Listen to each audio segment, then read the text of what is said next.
திருச்செந்தூர் அருள்மிகு சுப்பிரமணிய சுவாமி கோயிலில் ஆடிப்பூரத்தை முன்னிட்டு முளைக்கட்டு பயிர் நிகழ்ச்சி நடைபெற்றது. இதனையடுத்து பார்வதியம்மன் கந்தசஷ்டி யாகசாலை மண்டபத்தில் ஊஞ்சலில் எழுந்தருளினார். இதை காண ஏராளமான பக்தர்கள் கலந்து கொண்டு சுவாமி தரிசனம் செய்தனர். காஞ்சிபுரம் மாவட்டம் ஸ்ரீபெரும்புதூர் அருகே மதுரமங்கலம் அரசு ஆரம்ப சுகாதார நிலைய நோயாளிகள் காத்திருப்பு அறையை கட்டுமான குடோனாக மாற்றிய அவலத்தால் நோயாளிகள் அவதியடைகின்றனர். மதுரமங்கலம் ஆரம்ப சுகாதார நிலையத்தில் உள்நோயாளிகள் சிகிச்சை பெறுவதற்காக கூடுதல் கட்டிடம் கட்டும் பணி நடைபெற்று வருகிறது. இந்த நிலையில் புதிய கட்டிடம் கட்ட ஒப்பந்தம் எடுத்த ஒப்பந்ததாரர் நோயாளிகள் காத்திருப்பு அறையை குடோனாக மாற்றியுள்ளார். இதனால் நோயாளிகள் வெளியே காத்திருக்கும் பரிதாப நிலை ஏற்பட்டுள்ளது. விடிய ஆட்சியில் அதிகாரிகள் ஒப்பந்ததாரர்களின் அராஜக போக்கால் பொதுமக்கள் பாதிக்கப்படும் அவலம் நிலவுகிறது. இலங்கை கடற்படை தாக்குதலில் மாயமான ராமேஸ்வரம் மீனவரின் குடும்பத்துக்கு இழப்பீடு கேட்டு அதிமுக சார்பில் கண்டன ஆர்ப்பாட்டம் நடைபெற்றது. தமிழக மீனவர்களின் விசைப்படகுகளின் மீது இலங்கை கடற்படை நடத்திய தாக்குதலில் ஒரு மீனவர் சடலமாக மீட்கப்பட்டார். மாயமான இன்னொரு மீனவர் ராமச்சந்திரன் குடும்பத்திற்கு எந்த இழப்பீடும் வழங்கப்படாத நிலையில் அதிமுக சார்பில் கண்டன ஆர்ப்பாட்டம் நடத்தி அந்த குடும்பத்தினருக்கு உரிய இழப்பீடு வாங்கி தரப்பட்டது. தங்கள் பிரச்சினைகளுக்காக தினம் தினம் போராடினால்தான் நீதி கிடைக்குமா என விடிய அரசுக்கு மீனவர்கள் கேள்வி எழுப்பியுள்ளனர்.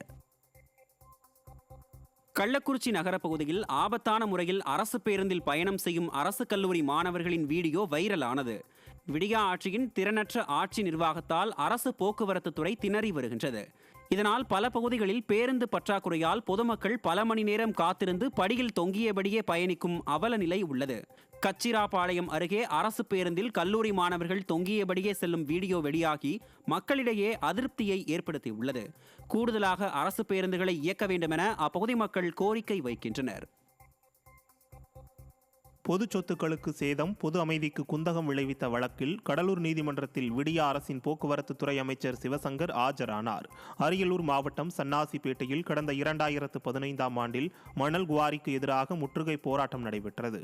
அந்த போராட்டத்தில் தற்போதைய குன்னம் தொகுதி எம்எல்ஏவும் போக்குவரத்து துறை அமைச்சருமான விடியா திமுக அமைச்சர் சிவசங்கர் கலந்து கொண்டார். அப்போது கலவரத்தில் 9 போலீசார் காயமடைந்த நிலையில் இதுகுறித்து 33 பேர் மீது போலீசார் வழக்கு பதிவு செய்தனர். இந்த நிலையில் வழக்கு விசாரணை தொடர்பாக கடலூர் மாவட்ட முதன்மை அமர்வு நீதிமன்றத்தில் விடிய அரசின் போக்குவரத்து துறை அமைச்சர் ஆஜரானார்.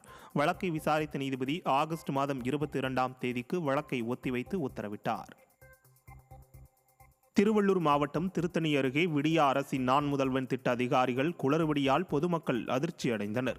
திருத்தணியை அடுத்த கார்த்திகேயபுரத்தில் நான் முதல்வன் திட்டத்தில் கோரிக்கை மனுக்களை வழங்க காத்திருந்த பொதுமக்கள் அதிகாரிகள் கருணாநிதி, பொம்மை முதல்வர் ஸ்டாலின் படங்களை அச்சிட்ட மனுக்களை மட்டுமே பெற்றதால் அதிர்ச்சி அடைந்தனர். அதிகாரிகளின் உதவியாளர்கள் 30 ரூபாய் லஞ்சம் வாங்கியதாகவும் சில அதிகாரிகள் பணிகளில் கவனம் செலுத்தாமல் செல்போன்களில் சொந்த விஷயங்களை பேசிக் கொண்டிருந்ததாகவும் பொதுமக்கள் குற்றம் சாட்டினர். விடிய அரசு ஒதுக்கும் நிகழ்ச்சிக்கான தொகை என்ன ஆனது என்று பொதுமக்கள் கேள்வி எழுப்பியுள்ளனர்.